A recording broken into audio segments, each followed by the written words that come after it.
Hi, well, welcome to Learn and Master Guitar Session 7. In this session, we're going to cover lots of great important things. We're going to start talking about bar chords. Up until this point, we've talked about open chords, some of your basic chords, in the keys that guitar players personally like, C, G, D, A, and E. But now we're going to start talking about getting into other keys. And I'm going to teach you the secret to playing in any key that you'll ever ask to be playing, is bar chords. We're going to talk about ways to strengthen our fingers so that our fingers are able to play the chords like we need to. A lot of folks complain about they can't get their fingers strong enough, so we're going to talk about that a little bit. We're also going to learn all of the notes on the entire neck of the guitar on the 6th string, okay, which is the string that we use to pivot these bar chords off of.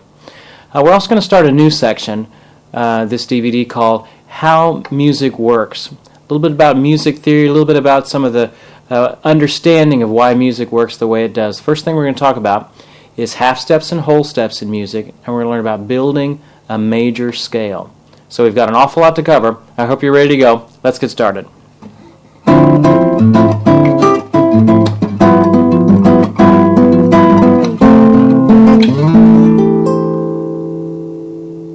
Okay, let's talk about bar chords. Bar chords opens up a whole new world for us as we play guitar. It shifts us from just playing in a couple of keys to now we can play in any key. And that's what bar chords allow us to do. Bar chords, let me explain that first of all. It's not B-A-R, it's B-A-R-R-E. Sometimes the spelling, you might think we've misspelled things throughout the whole book. No, not at all. Bar is B-A-R-R-E. When we get into bar chords, there's a couple things. Before we have to get there, I've got to show you a couple of skills that you can get your hands strengthened up on to where you're able to do the bars when we get to them here in a minute. First thing we need to talk about is our hand position. Let's review some of the good things that we need to do with our hand position. And this is going to become real critical here as we get into these bigger chords.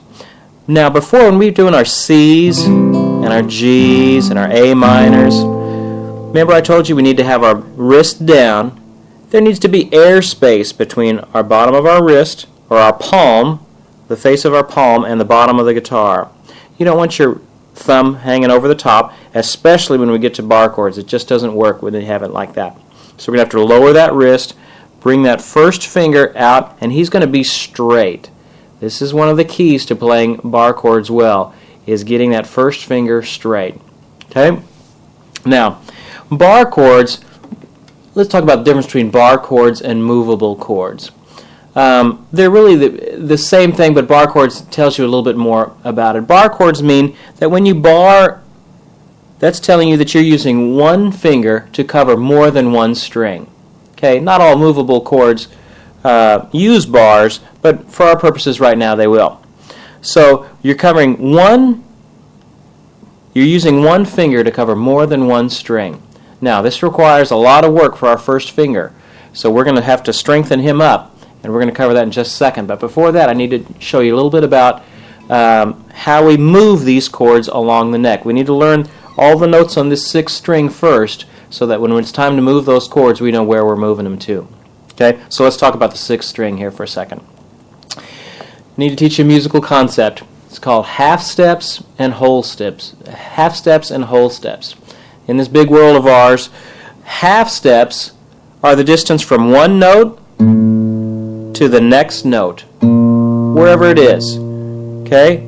Just whatever the next fret's worth on a guitar, one fret is a half step. Okay? On a piano, if you wanted to put it with piano, if you were on a piano, hitting a note and then the next key, whether it's white or black, would be a half step. Just that distance from one note to the next note is a half step. If I put two of those together, I get a whole step. So like if I'm down here, the distance between a C and a D would be a whole step. I'm covering a half step and then another half step. So the distance from a C to a D would be a whole step. An F to a G, that would be a whole step. Even when we use an open string, there's still this one fret in between this G and the A. Those would also be whole steps. Now, half steps are between two pairs of notes. This is very critical.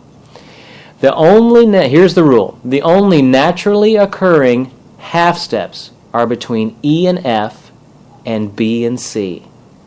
Naturally occurring, what I mean by that is there's no sharps or flats involved. If we're not talking about sharps or flats at all, we're just talking about just the notes, C, D, E, F, G, and A and B. The only naturally occurring half steps are between two pairs of notes, E and F and B and C. On our guitar, it'd be E to F and B to C. Now, you may think that's not very important, but here in a second, that's going to get real critical. Let's learn the notes on the 6th string. We already have open E. We have first finger F. We've got up here on the 3rd fret G. Well, if I wanted to keep going higher, the distance between a G to an A would be a whole step. Think of it this way. Everything is going to be a whole step except for two pairs of notes, E and F and B and C. All the other ones, without sharps or flats, are going to be whole steps. So G to an A would be a whole step. An A to a B would be another whole step. Now here, I want to go to a C, but the rule says between a B and a C is a half step, so that would just be 1 fret's worth. That would be C. Now we need to go from C to the next note, which would be a D. Well, that's not one of our exceptions, so that would be a whole step again. And then D to E would be another whole step again. Let's do that again. You try it with me at home. We have E, F, G, then the next note would be A, and that would be a whole step up at the 5th fret. Next note would be a B, that would be a whole step up at the 7th fret. And then between B and C, that's just a half step, so that's at the 8th fret. Then D, a whole step above that at 10, and D to E would be our last one up here, and that would be the 12th fret. Now, let me tell you about the magical 12th fret. At the 12th fret, everything starts repeating. This would be E, then you'd have F, just like this F. Then you'd have G, just like this G. So it just kind of keeps going. E, F, G, A, B. So really, once you've got the first 12, you have the rest of the instrument there because it just keeps repeating. Okay? Let's do it one more time. E, F, G, A, B, C, D, E. Now let's go back down backwards. Okay? Try and say and play the notes with me. E, D, C, B, A, G, F, E. Very good. Now, when I throw sharps or flats in it, I just have to raise, remember, whatever note it is, if I'm sharping it, I go up 1 half step, which would be 1 fret's worth. So if I wanted a G sharp, there would be a G sharp on the 4th fret. If I wanted, let's say, a C sharp, that would be, well, here's C. I go a half step above that, and I get C sharp. So now let's jump around a little bit. I'm just going to tell you a couple of them, and you try and find them. Okay? We'll start out with G. There would be a G. What about C? Where would that be at? Count it up. E, F, G, A, B, C. At the 8th fret. What about F? Well, that one's pretty easy. That's down here at the 1st. That was one of the first things we learned. What about a B flat now? Well, here's a B, so there's a B flat. What about an E flat? Well, go up to the 12th fret, that's E. I can't get any lower down here to the opening, so I've got to go high. If I can't go low, I've got to go high. There's E flat. So there's some chance for you to practice in there. Now, we need to get our first finger strong enough to do some of the bar chords that are coming up here in a minute. So let's talk about strengthening up our first finger. Okay? Many people say that bar chords, they just don't do bar chords because bar chords are hard. Well, bar chords aren't hard. You are just weak, especially your first finger. Well, at least your first finger is weak. So we need to strengthen up that first finger a little bit before we get into bar chords. So let's go up to the 5th fret, okay? And let's put our first finger down, and we're going to cover 3 strings at a time. Just the bottom 3 strings, okay, with our first finger. Play those. I put it down. I've got to put a lot more pressure on this. And we play all 3 of them together. Ready? Let's play. Now, it may buzz a little bit as your finger's getting used to strengthening up to play these bar chords, but that's okay. That's what we're trying to strengthen right now. It takes a while to do this. You may not be getting this the first time you do it. It takes a while to get your fingers strengthened up enough to do what we need to do. So let's just go through a little exercise to help you. Make sure you have good hand position. Make sure that wrist is forward, not back like this, but forward, and your finger is straight. Fingers straight on the frets. Okay? Make sure that first finger is dead straight, not angling in a little bit like this. Or I know you need pressure and you want to bring that wrist up for pressure. Leave that wrist down for that. Okay? Try not to buzz. Let's go over the 5th fret, cover 3 strings. Okay? Now let's take the whole picture down and let's go down to the 3rd fret. See if we can get those 3. Good.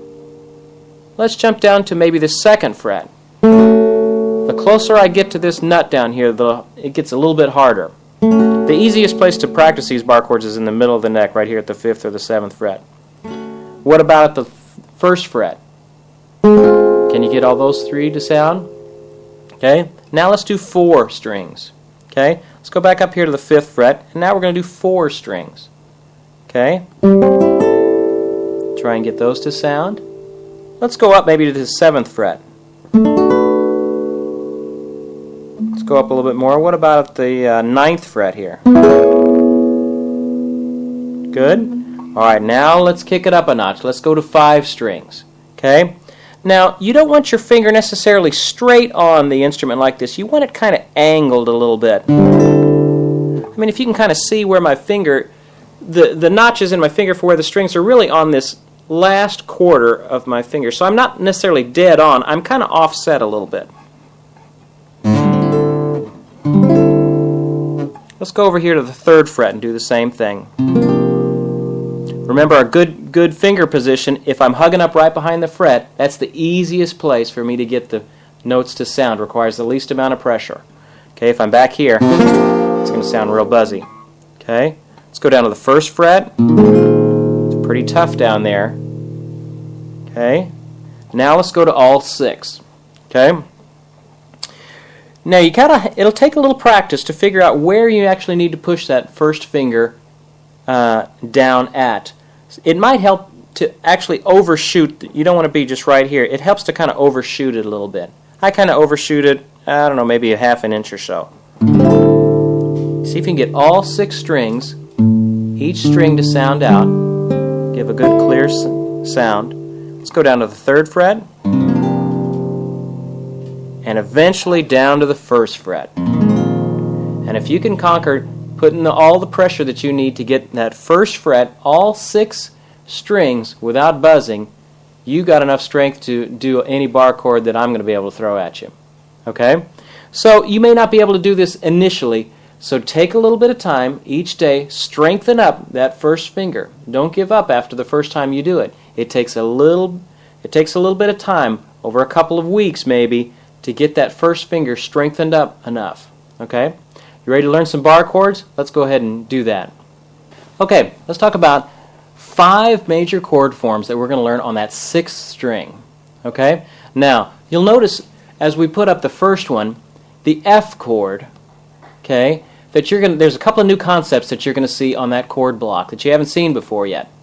First one of them is a fret number. Okay? Everything up to this point we've done down here in the first position. But now you're going to start seeing a fret number beside some of your chord forms, which would be like a 1 and then an FR period. Sometimes it may say 5 FR period, which would be like the 5th fret, or the 7th fret, 7 FR period. That's just telling you the fret number that you're at. Okay? The other thing is you're going to see that big arc over the top of it. That is the symbol for a bar. That means everything that is covered there is being covered by that one finger. Sometimes that bar will be just 2 strings, sometimes it'll be 4. In all of these that we're doing today, it's going to be all 6 strings. The last one, you'll notice there's a diamond. We don't have just black circles and open circles. Now we've got a diamond in there. That diamond is critical. That's going to be the note that we're pivoting off of as we're moving these chords around. We'll talk a little bit more about that later, but that's the note that we're pivoting off of. Okay? First form we're going to learn is an F chord. Okay? So let's see what we've got here. On that chord block, you'll notice there's a bar over those 6 strings. Okay? So you get that happening first. Then you put your 3rd finger on that 5th string F, pinky underneath that, and then that A is covered by the 2nd finger on the 3rd string. That's an F chord. Let's try it one more time. Make sure each note is sounding out nice and clearly. Again, it takes a while to get this, so if you don't get it the first time, don't give up. It takes a while to strengthen your muscles. The only difference between this and this is hand strength. I didn't move the position of my fingers at all. So if your chord sounds more like this, all it takes is a little bit more hand strength to get it, and you'll be doing it. Okay, there's an F. Now, the next form we're going to learn is an F minor, FM, you'll see. Then I just take my 2nd finger off, and I've got an F minor. Next one is an F7. I put my 2nd finger back on, I take my pinky off, and that's an F7. The 4th one down there, or the 4th one we're going to cover, is an F minor 7th. I take my 2nd finger off and my pinky off.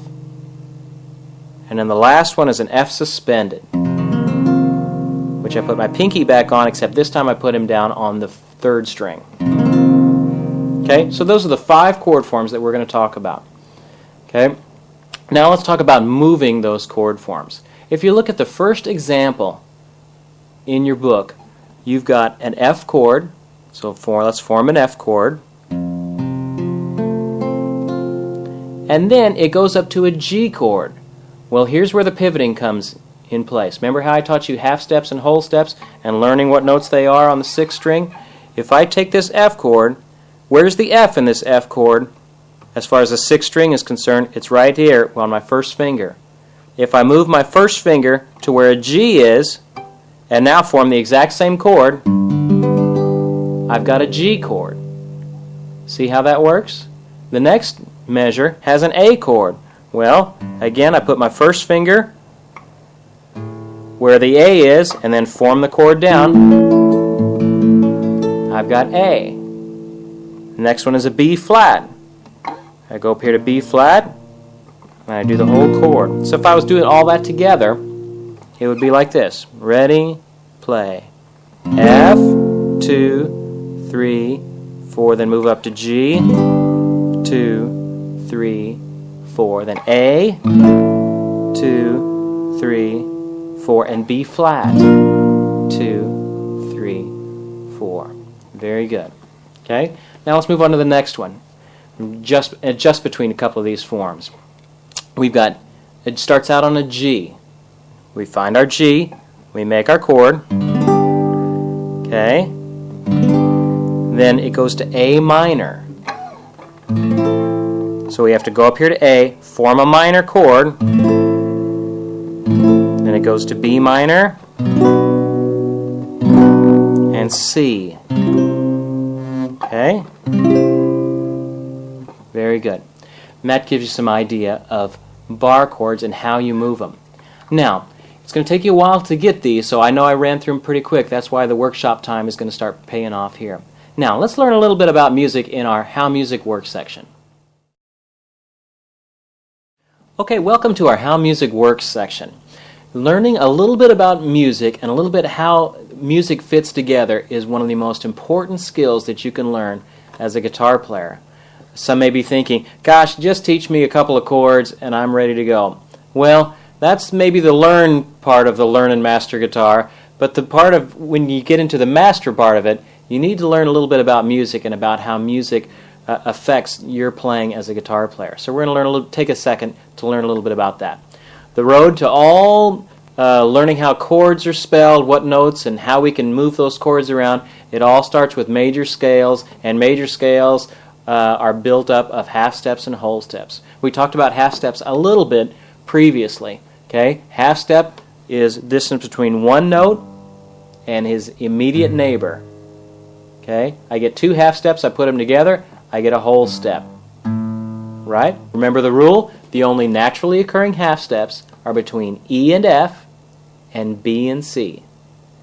The only naturally occurring half steps are between E and F and B and C. Okay? But when we start to add things in here, you need to keep track of those sharps and flats, as you'll see. Okay? So if the distance between an F and a G is a whole step, then the distance from an F sharp to a G sharp is also a whole step. If an F to a G is a whole step, an F sharp to a G sharp is a whole step. Okay, see how that works? Let's do a couple of examples real quick. What's the distance from a C sharp to a D? Now, if you want to play this on your guitar, that's fine too. If you want to think about it in music, which is what we're going to put on the screen, I want you to think about it in music notation too, because this is true no matter whether you're playing a guitar, a piano, a trumpet, or a tuba. Okay, the distance between a C sharp and a D is a half step. If a C to a D is a whole step, I've moved that C closer to the D. Now C sharp to a D is just a half step. Okay? What is the distance from an E flat to an F? Think about that for a second. An E flat to an F. If an E to an F is a half a step, then if I scoot that E farther from that F a half a step, then it becomes an E flat, and that then becomes a whole step. So an E flat to an F is a whole step. What about the distance from a G to an A flat? Well, G to an A is a whole step. If I scoot that A closer down to that G, it becomes just a half step. So a G to an A flat is a half step. Now let's talk about major scales. Everything that we're talking about from this point on, all the theory, all the harmony stuff, what notes you can add to chords to sound hip and colorful in your sound, it is all based off of one thing I've found: major scales. Okay? Major scales are the building blocks for all of music, and they are built from a specific pattern of half steps and whole steps. It's like math. It's like a formula. I know many of you, math may not have been your best subject, but music has a lot to do with math. In fact, many studies have found that if you have a student that's struggling in math, if you teach them music, something about the order and the presentation of the music helps them in their math skills. So something about that in our brains connects the two together in the same way we process the information. Okay, major scales are built from a pattern. It's a pattern of half steps and whole steps. You ready for the pattern? Here it is.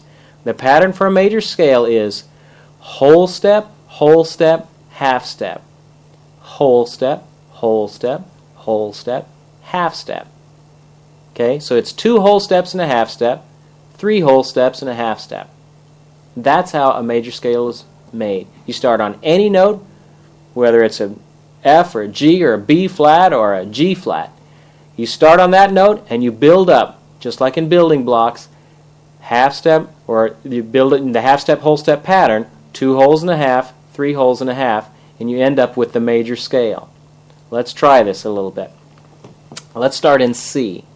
Okay, so if I have a C major scale, I start on a C, then the pattern says I need to go up a whole step. The distance from a C to a D is a whole step, so I would just go right up to D. Then I need another whole step. A D to an E is a whole step. Then I need a half step, the pattern says. E to an F, conveniently, is a half step. Next one, I need a whole step. Whole step up from an F would be a G. Whole step up from a G would be an A. Whole step up from an A would be a B.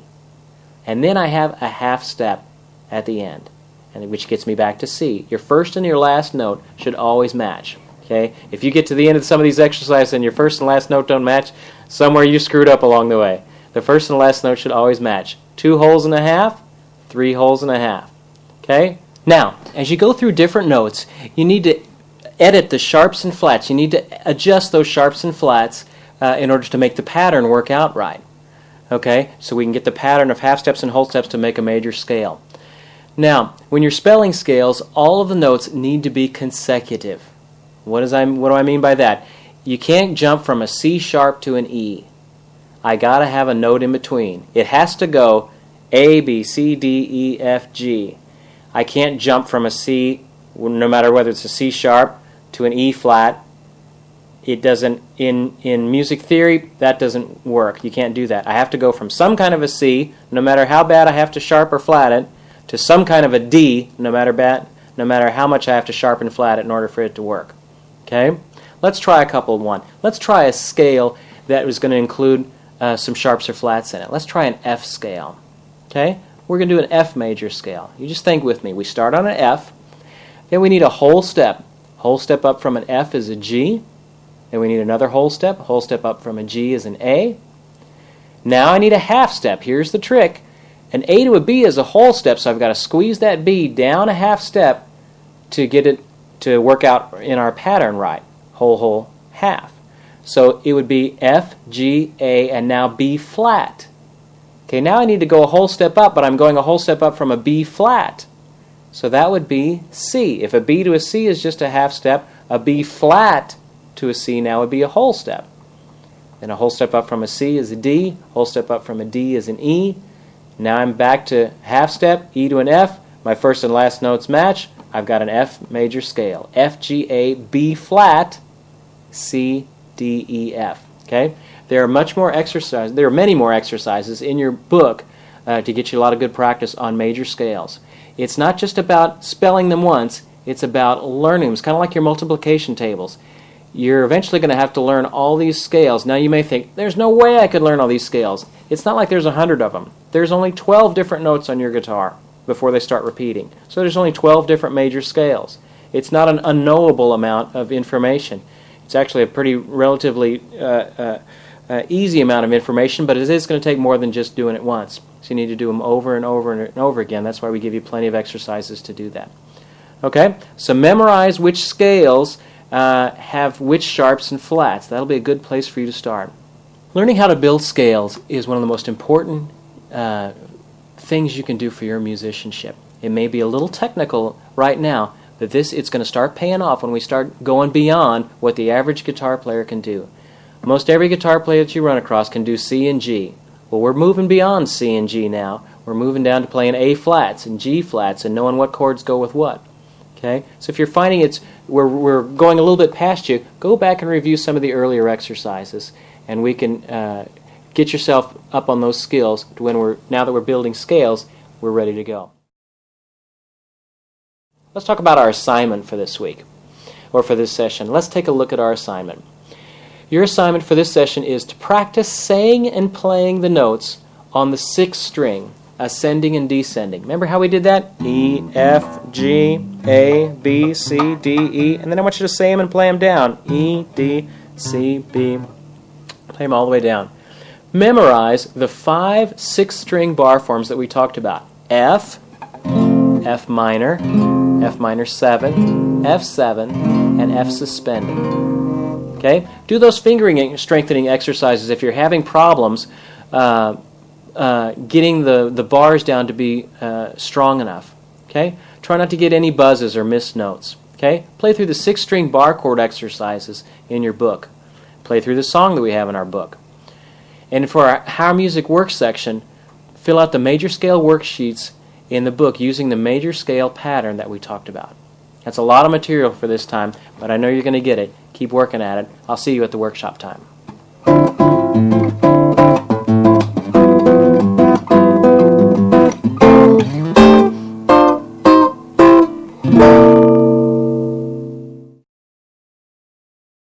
Hi, welcome to Session 7, the workshop time. You ready to work out all the things we learned? Here we go. First thing we need to talk about is we're going to jump around on that 6th string. You jump with me. Play a G on that 6th string. Okay? What about a C? Where would that be? Let's count it up. E, F, G, A, B, C. In fact, let's do that. Let's go. We're going to count them all the way up and all the way down. Okay? Here he starts on the E, F, G, A, B, C, D, E, magical 12th fret. Okay, a lot of guitars have a double dot right there. Going back down, D, C, B, A, G, F, E. Let's jump around. Find a G. Find a C. What about an F? B flat. E flat. Remember, you can't go low, so you got to go high. 12th fret E, E flat, A flat, C sharp, F sharp, B, E, open E, of course here at the 12th fret, A, D, and then we're back to C. Very good. All right, now remember our 5 forms that we've learned. We've learned an F. Take that second finger off, F minor. F7. F minor 7. F suspended. Okay? Remember to have good form, lower that wrist, lots of airspace in between that, keep that first finger straight. If you need to strengthen up that first finger, take a few seconds or a few minutes to do our finger strengthening exercise to do that. We're going to go ahead and move on, but if you need to strengthen that first finger, do that and come back to us. Okay? Let's start the basic bar chord exercises. Number 1. Ready? Play. 2, 3, 4. 2, 3, 4.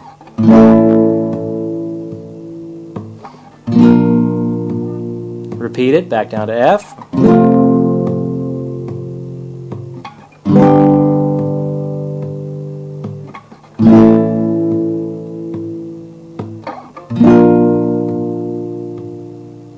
Number 2, G.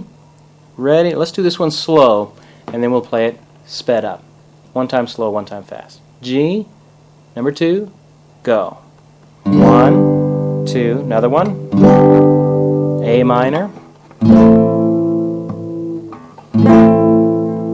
B minor. C. Okay, now let's play a little bit faster. Ready, go. G, A minor. Try not to hesitate between chords. B minor.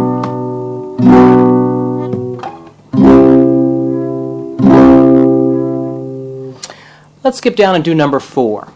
Number 4 starts on a B flat major. You ready? Got it? First time slow. Ready, play. C minor, F7, big jump down to F7,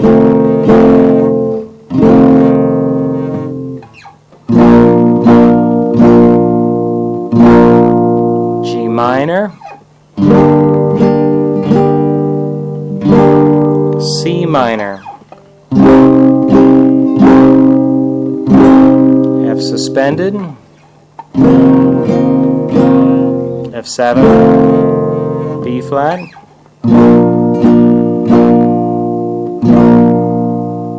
good.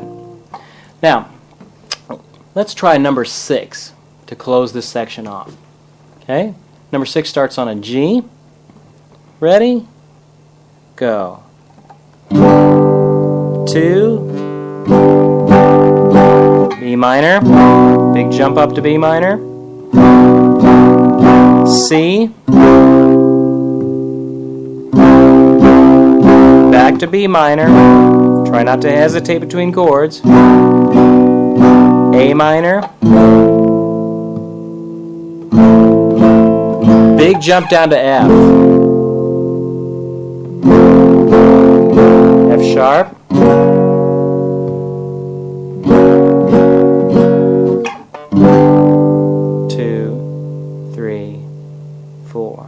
Very good.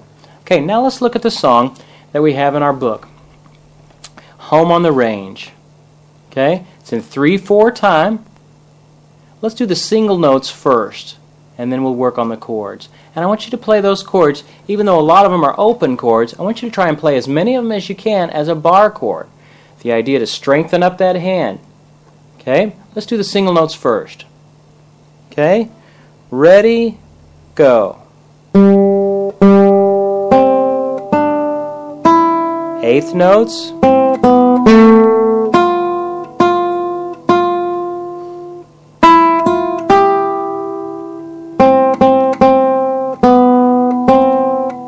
We tie over. 3, 1, 2.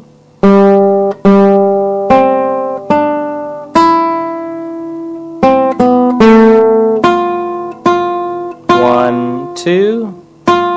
Dotted quarter.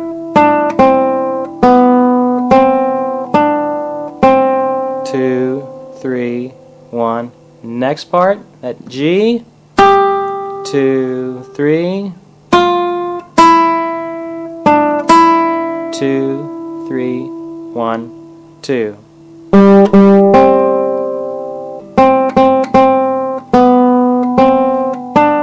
Two, three, 1, 2.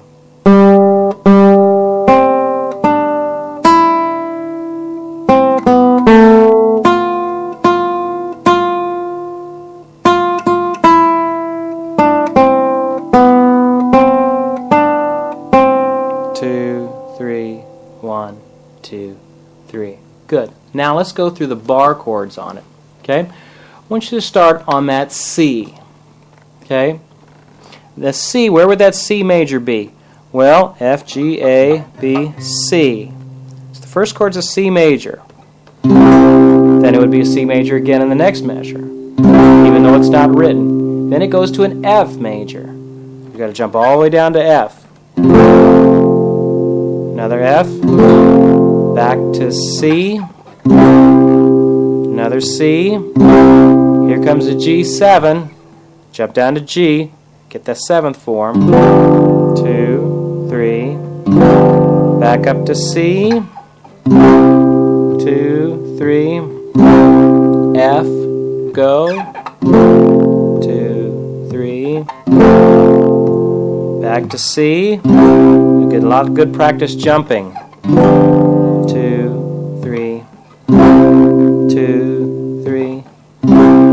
Here we go, the next part, G, G7th, now take that pinky off, C, A minor, D7th, way up here at the top, then G, 2, 3, G7th, C, back to F, F minor, there you go, C, G7, back to C, 2, 3, 1, 2, 3. Very good. Good workout on our hand. Your hand's probably pretty sore about now. I think I might do my little finger exercise here to strengthen up, to loosen up that hand a little bit after doing all that. Okay?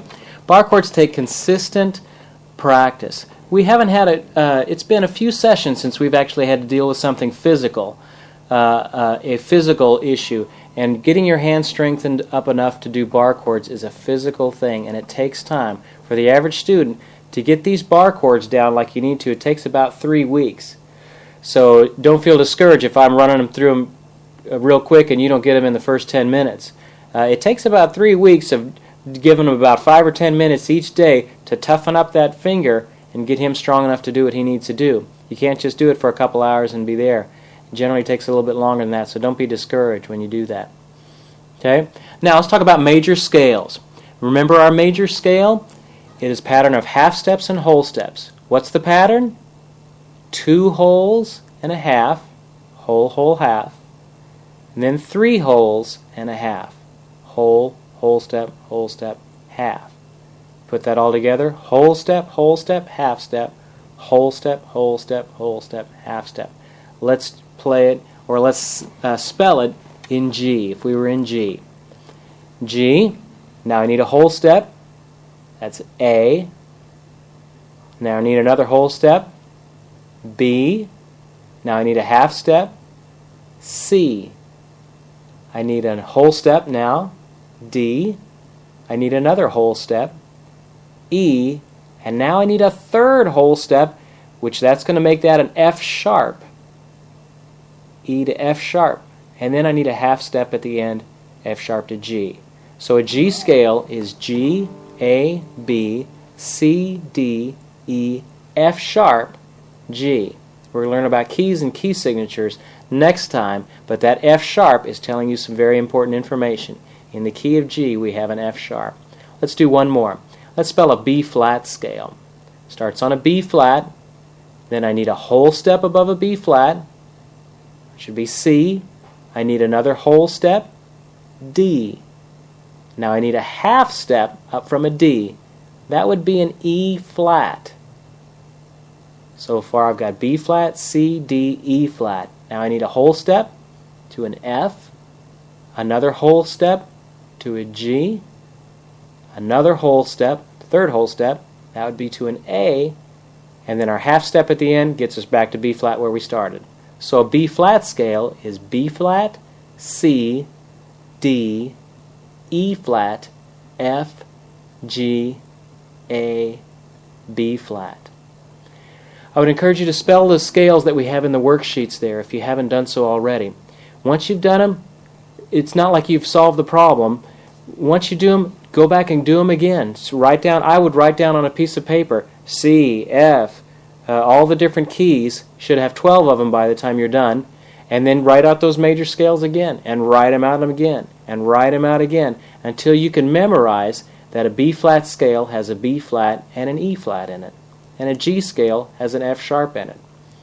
Now it may seem like a lot of information, and it is a lot of information, but it's like your multiplication tables. You just kind of have to memorize them, because where we're going, it's going to take, you're going to need that information quickly and readily. So I'd encourage you to, if you need to, stop everything now. Don't go on until you memorize those scales and what sharps and flats go with those. We'll talk more about the keys next time. It's very hard work at it, but you can do it. Learning music is a big task, and not very many people delve into actually understanding what they're playing. That's what separates the average player from going beyond average. So I'm glad you've chosen to do that. So we'll see you next time.